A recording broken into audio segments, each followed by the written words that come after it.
How do you deal with hate? This is the worst app I've seen. WhatsApp is so much faster. Your chat sucks. Get to the core. Hmm. Today, when I make a decision, everyone has something very smart to tell about it. Who is that woman or maybe anyone else in your life? A lot of it came from my ex, actually. And you're just interrupting them a million times and micromanaging them, right? Hmm. Because you want to get it done your way. But that's Hmm. not how it works. The Indian consumer base is very different. This is Hmm. the same consumer base who pay like 3-4 lakhs for an online degree from upgrad, right? Like, and there's the Yeah. same consumer who will not pay 45 premium, right? One thing that I've realized from a bunch of consumer products is that Indians do pay for value. Like, if there's Yeah. something that really substantially improves the chances of them getting a job, improves their chances of getting married, improves their chances of sort of upping their social status game, like these Hmm. products really sell well. If you are offering something in these kind of spaces, and if it's highly differentiated, then these products are respected a lot. In this podcast session, we have with us a friend of mine, Harish, who is the founder of Bluelearn and is a content creator himself. Throughout the podcast, we have talked about how he has scaled Bluelearn to where it is right now, touched some topics about productivity and how to manage time, how he has hired his team, and some things which have never been shared before on any other podcast. It was a fun conversation with him, and I hope you guys like it. So make sure to watch the entire podcast. Currently, there are over 90% people who have not subscribed to the channel. So if you are one of them, make sure to press the subscribe button. If it gives you any kind of value, press the like button as well, and see you in the podcast. So I have a few questions written down, but I think I'll just keep it conversational. Okay. And yeah, so let me just start off with the whole thing, which is, who is Harish according to you, and how would you want to introduce yourself in front of others? Um, I mean, I think I'm a curious person, just Hmm. asking questions around pretty much everything in life, not just Hmm. business. Like recently, I've been very interested in understanding how emotions of people work. So, like, Hmm. I got this book recently called Maybe You Should Talk to Someone, which is about a Hmm. therapist who's taking therapy herself Oh. and about like how she views, um, like how things around her work and why people react the way they react. Hmm. And it's just interesting to just observe how that's Hmm. happening because, like it's just beautiful to see how complex people are and how Hmm. everyone, sort of how everyone's brain sort of works. And that's something that I've been curious about. So in different phases of my life, I'm curious about different things, and Hmm. yeah, that's how I function. You keep learning new things as and when they appear. Yeah, and they're very diverse, dude. Like, Hmm.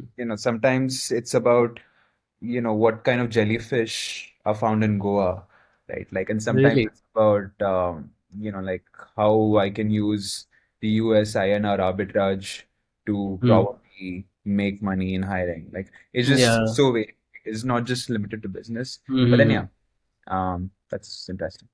So, I'm kind of relating to this point. So, I'll just ask you this question, which is, a problem with being a lot curious and learning about different things is that you keep on jumping from one thing to the other. Just like you said, there are so many diverse things.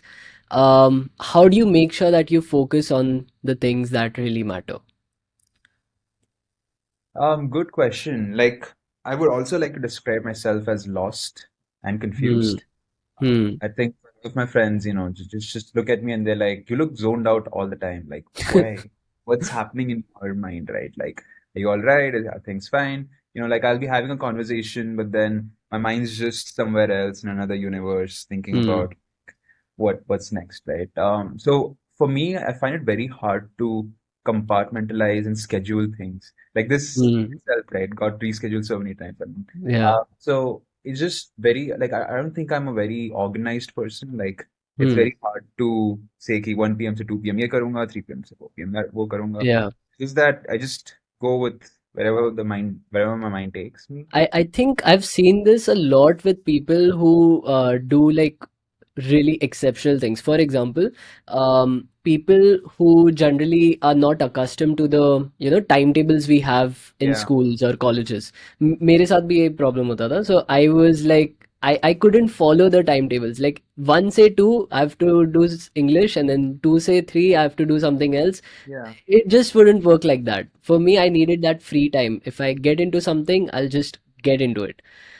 True. So The I context think, switching becomes really hard, right? Okay, you're in yeah, the mood to learn English. Now suddenly next thing is math. And then like yeah, you gotta change to Hindi and then suddenly you're playing in the playground. It's just hard to like yeah, keep track of that. I think, yeah. But I mean, it's got disadvantages as well, right? Like it's yeah. just very hard for me to get a lot of things done in one day. Not Hmm. I think I'm efficient enough. Hmm. But then at the same time, I think this allows me to stay creative Hmm. and do a lot of things which, like would not be possible if I make a timetable for myself every day.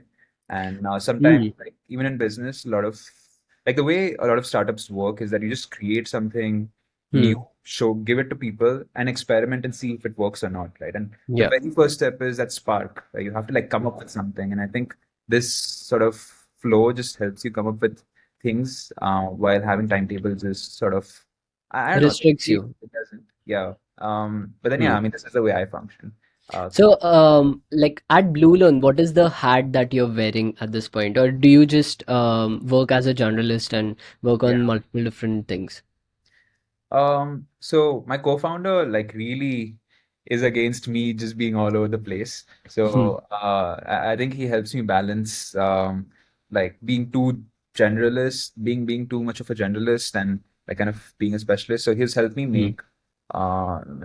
meet somewhere in the middle. So I handle a lot of marketing, I handle operations, Hmm. and handle a lot of like, just going out there, networking, talking to people stuff. So, And a little I, bit of tech. I think I've seen Bluelearn like grow right from that Discord group Yeah. that you had, and then WhatsApp, and now you have the entire application built, and you've raised $3 million recently. So tell me, how is the journey like, and how was it different back then, and now how is it different? I think in the initial days, like you move much faster, and Hmm. you as a founder have like basically the company is just you. Right? Like Hmm. if I want to launch a new product, I can just do it right now because I'm the only decision maker. There are no Yeah. stakeholders. But I feel as the company grows larger, you have a lot of smart people joining you. So Hmm. today, when I make a decision, I ask three, four people, and everyone has something very smart to tell about it, right? So I can't be right all the time, and Hmm. a lot of times, like these hard debates, um, make you understand the pros and cons of a decision, and which Hmm. inevitably makes you slower. But then at the same time, you're able to make better decisions because now you have three, four other brains working with you, right? So I think How many people are there working in Bluelearn right now? we are a team of 30 now. 30. Yeah, That's amazing, yeah. So, just to give context, I had joined the Discord server, and I think I'm still a part of some of the WhatsApp groups of Bluelearn. But like I've seen you grow, and I've seen the entire journey right in front of me. So, kudos to you, man. Like it's not an easy feat to achieve this at such a young age. thanks. And So, even I've seen your stuff, right? As a small time creator to like yeah. growing big on YouTube to doing a lot of crypto stuff, like, and that's been great. Yeah. It's just good to see friends grow. Of course, man. And another thing that I want to ask is, how do you deal with hate? Now, of course, there's like अपना creators का predefined answer कि I don't get too accustomed to hate and I don't see it and all those things. Yeah, But the reason why I'm asking you specifically this question is because now you are a founder of Bluelearn also. So many of the problems that people might be facing, say on the app or any small problem that they might be facing with the platform, it comes directly to you. yeah. So how do you deal with both of these things? And can you tell me more about it? Yeah, I think people are just very expressive, right? So Hmm. if I want to say that the chat in your app is slow, the way Hmm. people say it is that this is the worst app I've seen. WhatsApp is so much faster. Your chat sucks, right? So I think the crux is to remove all the fillers and get to the Hmm. core. Now it's not just for app feedback. It's just for like any kind of feedback, right? General Your stuff, yeah. girlfriend complaining about how less time you give, or like it could be your Hmm. parents saying that you're very annoying. Like we're just very expressive, and a lot of Hmm. times it just comes out of being emotional and Yeah. being very reactive, right? So I think Hmm. uh, once you just cut short all the fillers and Hmm. extras and just get to the core and hit the core, Hmm. I think that's the way to solve a lot of these problems in your app, in your business, Hmm. with your parents, friends. So I think that's how we deal with it. And at least for Hmm. YouTube hate stuff, dude, like I barely get to even read the comments. So Yeah. like another thing is like a lot of these things where you overthink on comments or like someone Hmm. not replying you on WhatsApp, like a lot of these small things just go off once you're busy. Like I'm sure you might have Yeah. experienced this, right? A lot of Yeah. Yeah. small problems in life which like you can only be concerned about them when you have a lot of time in hand. When you're Hmm. jobless and when you just it's said, right? An empty mind is a devil's workshop. Like Yeah. the more empty your mind is, the more problems you create for yourself. Hmm. Just keep yourself busy and just have, good friends, family, just like if 24 hours are occupied, like you barely get time to think about small things. Like there's this Sure. book, Mark Manson, right? The Subtle Art of Not Giving a Fuck, Yeah. where he Yeah. said like there was this woman at a cash counter fighting Yeah. about her coupon not working, Hmm. while a lot of like you and me would not even care about our coupons not working. But yeah, just staying busy and then focusing on the core of the Hmm. problem. I think that helps. Okay, so now you mentioned that you were, working on building the emotion side of it, and you were curious about how these things work. Can you tell me more about, say, where have you seen or learned the emotions part of it? Because most of the emotional side of my thing comes from my mom. Yeah. So everything that you see when it comes to the emotion side, I think I've learned it from my mom. Who is that woman or maybe anyone else in your life? Interesting. I think a lot of it came from my ex actually. Like, Really? yeah. So, she's always been very interested in like understanding Hmm. people and psychology and stuff like that. And Hmm. I was like very immature emotionally, I would say. Like, Hmm. just super reactive and trying to, like simplify and break down things like most engineers Yeah. do.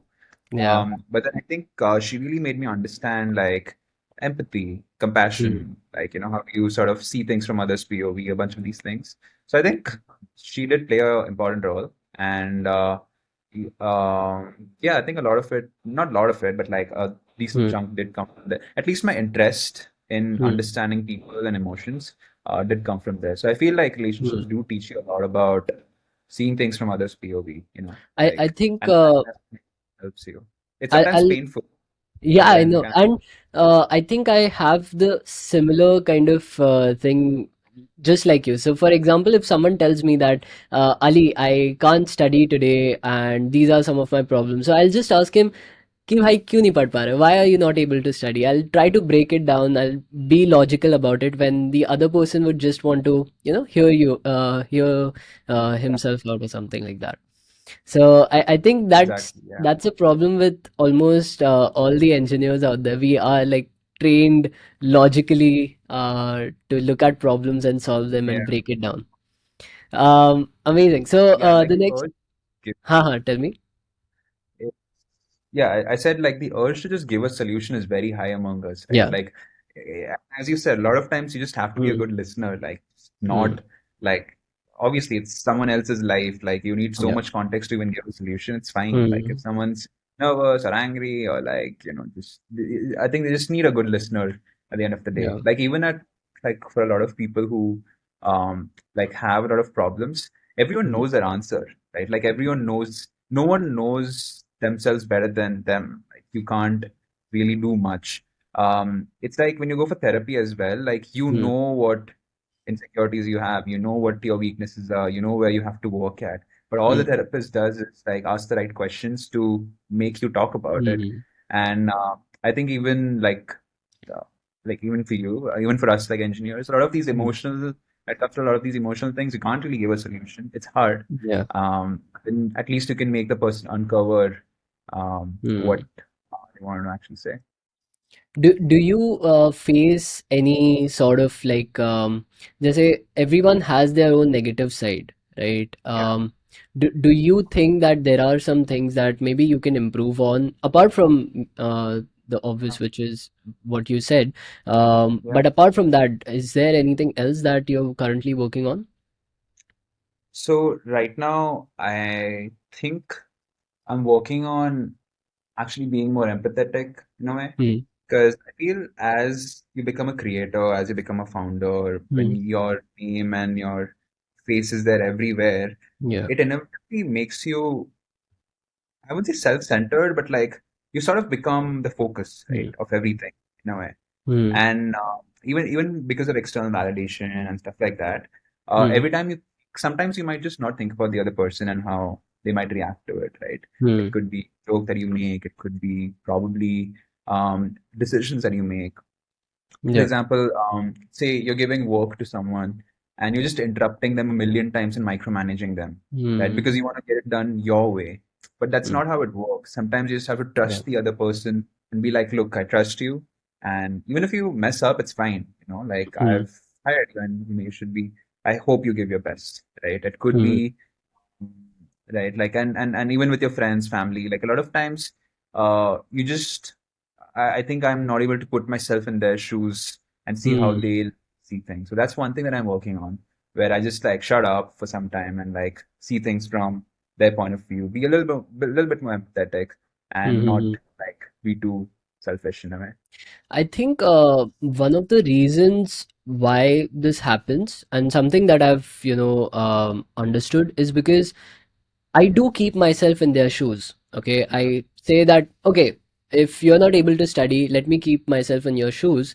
But if mm, I was in your shoes, I'd probably do these things. yeah, And that's probably what I say to them, right?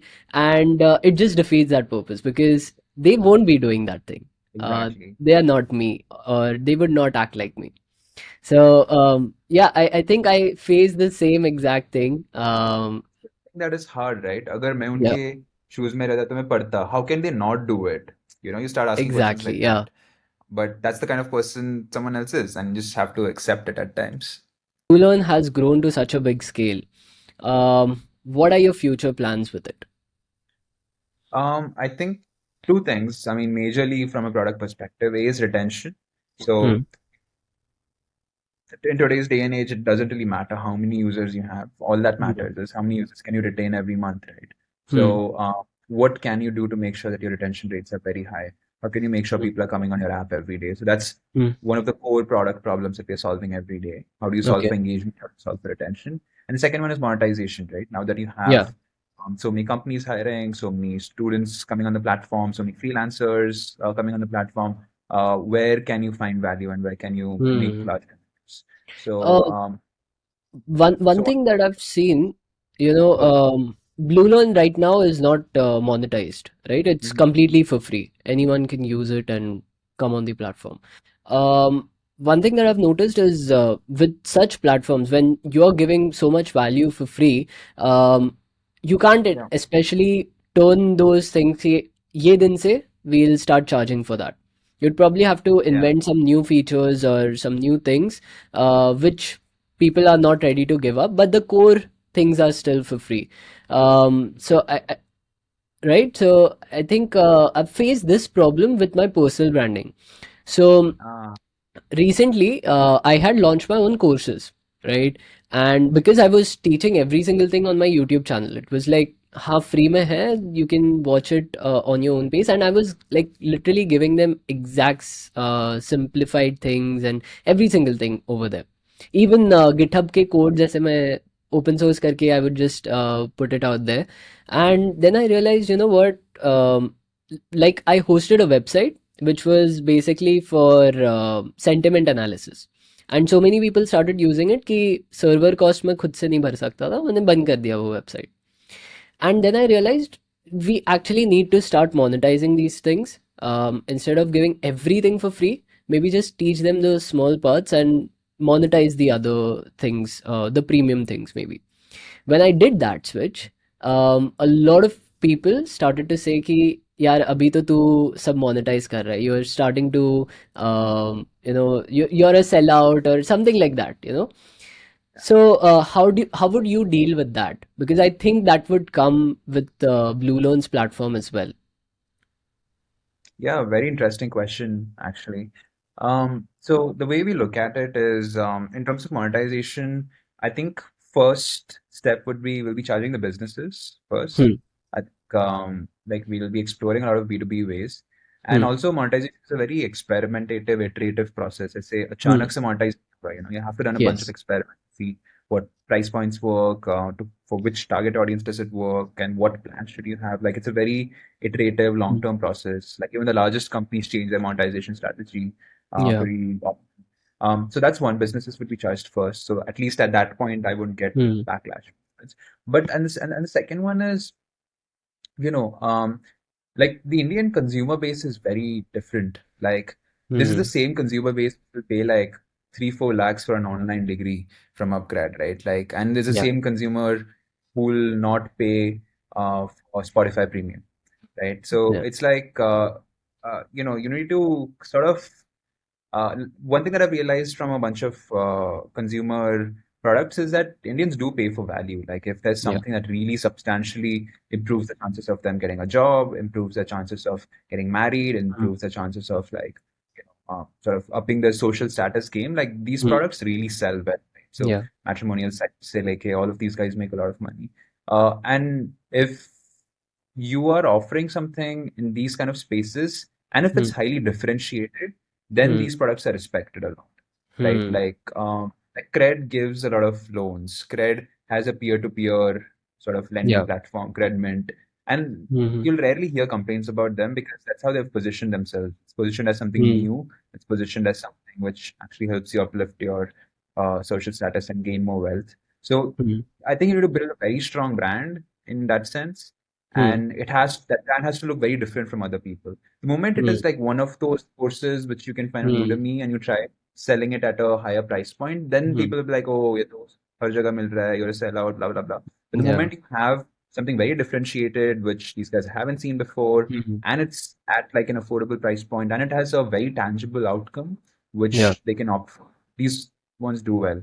I Hmm. think there's this company called Scalar, which has been doing it really well. Yeah. They're making like and probably over $100 million every year. And Hmm. these guys really change. I think, I mean, as far as I know, they really help people switch jobs and become better at their careers, right? So Yeah. rarely I've heard bad feedback and stuff like that about them. But then, yeah, I think that's where But even it's, for Scale or any of the companies, the thing is you first need to take the courses. Um, yeah. so for the rest of the people who have not taken the course and are still commenting about it, Hmm. how would you deal with that? Because these people, not everyone will be taking your courses up, or not everyone will be taking those premium features up. Yeah. Yeah. So I feel it's just part of building a business, man. Like no Hmm. matter like Instagram has whatever 3.5 stars or something on Play Store. Like it's just like even if you build the best photo sharing app in the world, like you will Yeah. have people complaining about it, right? So I think it's just part of it, I feel. As Hmm. long as you're able to make sure that that hate doesn't turn into something that puts your brand down. Like look what happened to Byju's, right? Like Yeah. so hard for Byju's to make sales when the brand name has gone down. Hmm. So if there's a core issue because of which this hate is coming, then Hmm. solve for that issue. But if it's just people simply commenting कि Ali पहले free में Hmm. content बनाता था अभी paid कर दिया है, I think a lot of Hmm. that will be solved if you're selling something valuable and people Hmm. soon realize it. So unless Maybe the people who have actually taken up the courses, they'll start exactly, talking about it. yeah, Okay, that makes sense. Yeah. Okay, so this is one thing that we do. So what would be some of the questions that you'd like to ask me? Because I've asked a bunch of questions to you. So any questions that you have, any two questions that you have that you'd want to ask me? sure. What would be the most interesting thing that you learned last week? Last week, I think I learned how to sell. Hmm. So, for example, and to be honest, I thought that I already knew it, but there are like so many things that are still unexplored. For example, that is one thing which is, I think the principle is called reciprocity or something like that. But basically, what I did was I posted this Instagram post wherein I told people that DM me this particular line and then I'll give you the coupon code for a discount or something like that. Now, because they came on my DMs and they actually typed that out, sent it to me, they did some work in order to get the discount code. Now they were more likely to buy the courses and actually look through it. So those are some of the things that I learned maybe in the last week. And I'm also learning tennis now, so long tennis. So yeah. Great.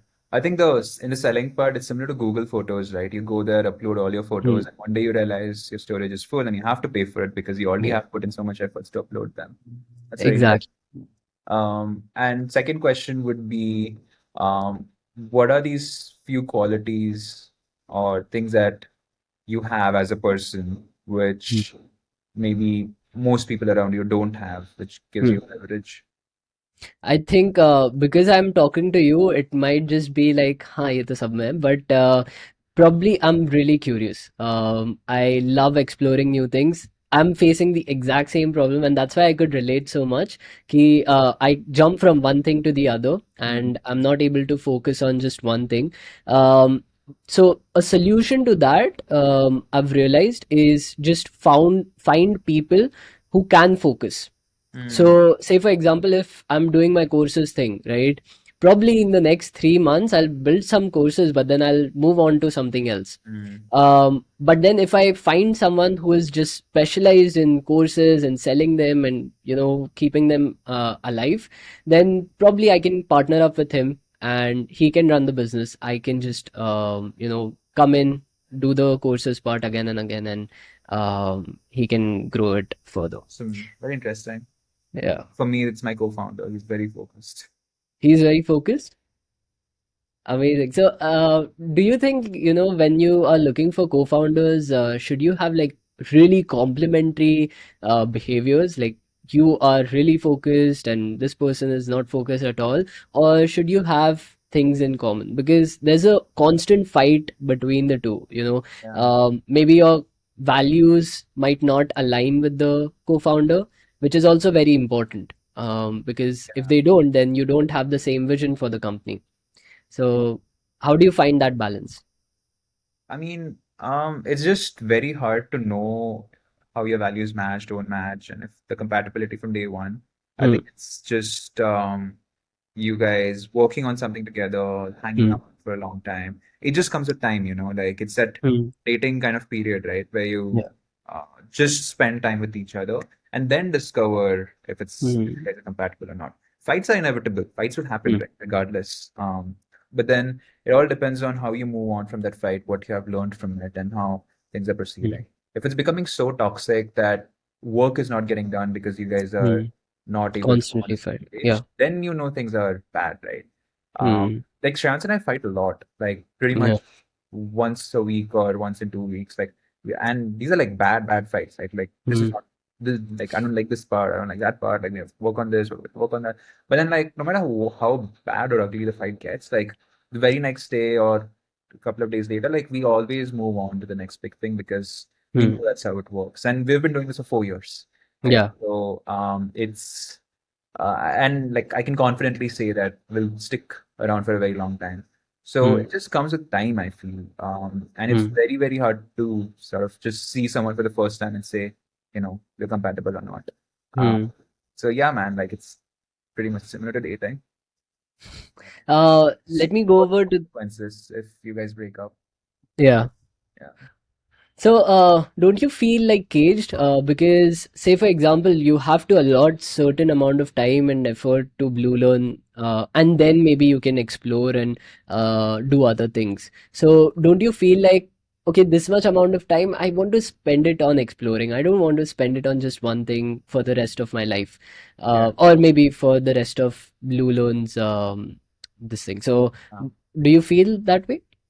Not at all, actually. Like I feel the culture at Bluelearn has been very exploratory from day one. Maybe Hmm. because we're an early stage startup and we have time to actually do that. But then Hmm. no one like I think the impact of the work that we do is the only metric that matters, right? Like the Hmm. amount of time spent, all of that is very secondary. Like we have so many people in our company who will be like, oh, today evening it's RCB match. Yeah. The stadium, so I'll just cut. Like there Yeah. are people who will be like, oh, I'm exploring the startup idea. I'll work on it this Saturday. So Really? yeah, like it's just so Hmm. common, right? So many Hmm. people who Like Avril, for example, she has a cake baking business on the side where she Mm. makes cakes. Mm. Does it on the side. People are musicians. People make YouTube videos. Mm. Vishal, our marketing manager, is a stand-up comedian. He goes for open mics every week. Oh. So it's just a very open culture where we really don't Mm. care, ki, oh, this guy came at 10 a.m., this guy left at 10 p.m. Like, it's fine. Mm. Your work should speak for yourself. And Mm. all that matters is how much of PMF, how much of the impact did you move this week? Everything else Mm. is very secondary. Like, I don't care if you go on a vacation to Pondicherry. We don't have a leave policy, for example. Like, we Yeah. don't care. Like, just get stuff done. That's all we care Mm. about. And because of that, even I get a lot of time to explore, right? Like, I've Mm. started making YouTube videos again because Yeah. Yeah. so yeah, I think I don't feel caged to be honest. That's amazing, yeah. So, say for example, if Blue Loan wasn't there and if everything was taken away from you, how would you start again? I have a couple of business ideas right now which I would Mm. sort of work on. One of the spaces which really interests me is mental health. I think Mm. as the world is getting more chaotic and as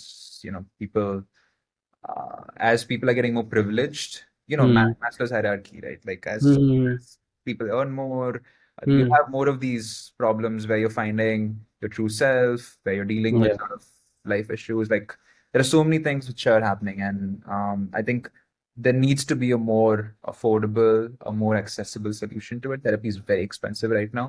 And I don't Mm. think I think a lot of people need it, but most people just don't go for it because it's very expensive. And I think there could be alternatives to therapy as well when it comes to mental health. So some interesting thing over there. I think that's possible. Health is something that I've been looking at recently, like how Mm. important good diet is, how important, like working out is and stuff like that. I think that's been very life changing for me, and I feel like there could be a lot of interesting things over there, especially in diet. Like Mm. I mean, when me and my friend just analyze the way Indians eat, it's bad. Yeah. Like a Mm. lot of food that we think.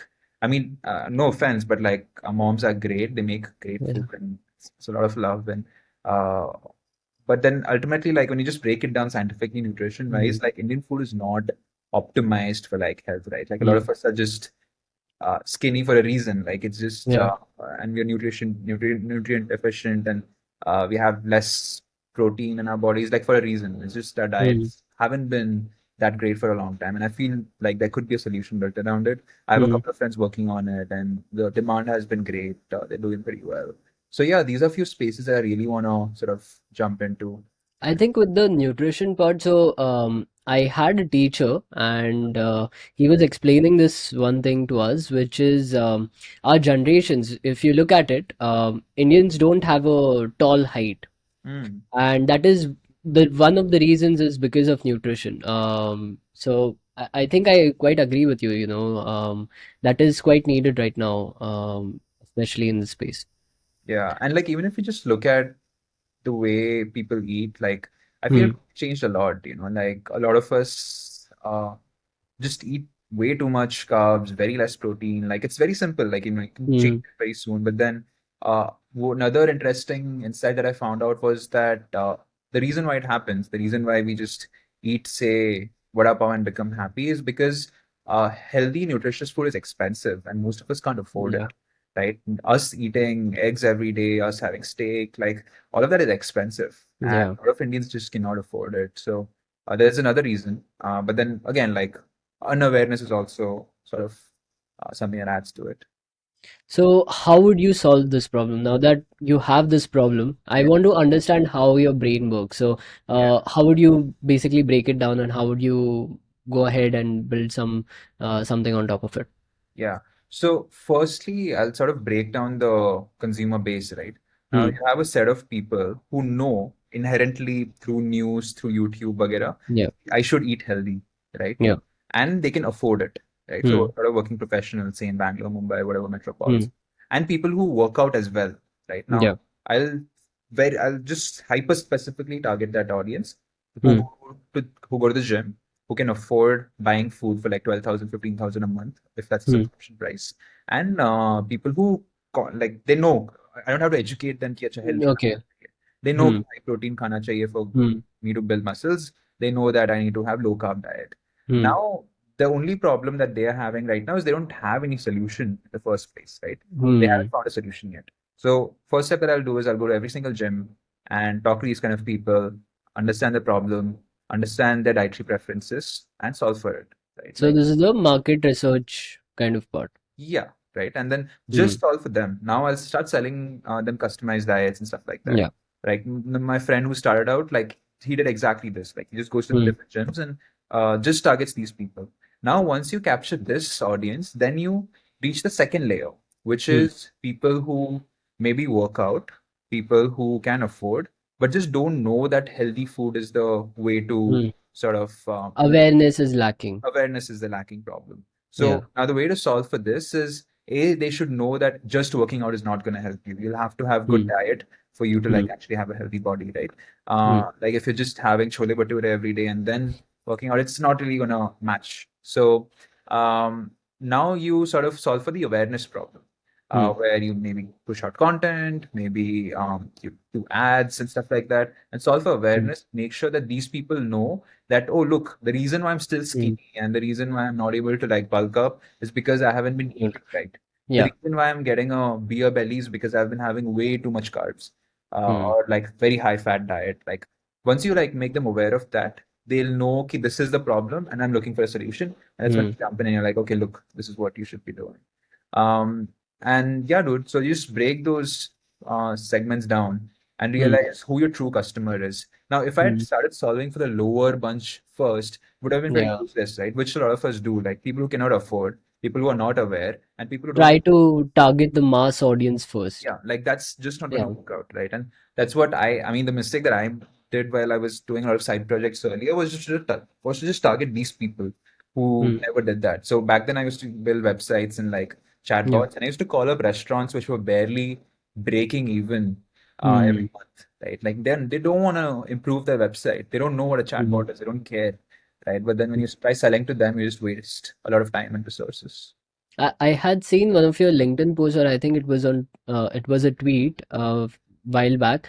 It was about a girl who had made a chatbot from you, and uh, I think it was related to some depression or something. I Oh don't yeah, really yeah, remember, yeah, right? yeah, yeah, yeah. What was the story about it? Can you just briefly explain? Sure. So back then, when we were running this company called QLock, it was a Hmm. chatbot company. We worked with this company called Fertility Dost. It was a fertility consultancy sort of website. Hmm. So women who want to like get who are having pregnancy issues and stuff like that, they would Hmm. sort of Hmm. reach out to them. And we made a chatbot which would help guide people in terms of their fertility. Like if, say someone did not get the periods this month, or if someone did Hmm. not, or if they have any questions about pregnancy and stuff like that, they can contact the chatbot. And then it is all basic things because Yeah. ultimately you need a human, right, for a lot of these Hmm. complex issues. But then initially it'll just help you sort of, it'll just help you Hmm. guide to the right problem, and then a human takes over from there. So Okay. that's the bot that we had built for them. And Hmm. once a woman who had a couple of miscarriages, I Hmm. think she was really sad and she just thought she could not have a child. She came on the Hmm. chatbot and then she started Oh. chatting with the chatbot. And I think the chatbot was just designed to be very empathetic, right? So Yeah. it said that, hey, it's totally fine to feel this way. It's normal. Hmm. Don't worry, we're here to take care of you. So that phrasing was really well. It was good. And I feel she just wanted someone to talk to. And then Yeah. ultimately, because the chatbot also responded nicely, it helped. And then ultimately, after all the sort of Hmm. filtering, she connected with a person on call from their clinic, and then they Hmm. sort of helped her out, and then Throughout it. Yeah. she felt better. And Hmm. so then she gave a testimonial that, oh, that was really it was life changing. Hmm. So yeah, that's how it was. I think in the future, like maybe 5, 10 years down the line, every one of us who face a problem when it comes to emotions and Yeah, any sort of yeah, thing, we'd probably be relying on some chatbot or some kind of solution like that, which is probably. digital. Yeah. Imagine if therapy could be done that way, like. Yeah, yeah, yeah. I think there's no like what if it goes wrong? There's no one to blame. So Yeah. I think that's a major problem that's right now being solved. So Yeah. once that is solved, I think even ChatGPT can do a really good job at Oh, this point. yeah. Yeah. Yeah. That's amazing. We are running low on time, but thank you for being so patient and answering each of the questions. Really loved having you here, and thank you so much, man. Let's do it again. Yeah. For sure. Thanks for this. These were very insightful questions. Had fun. Thanks. Okay.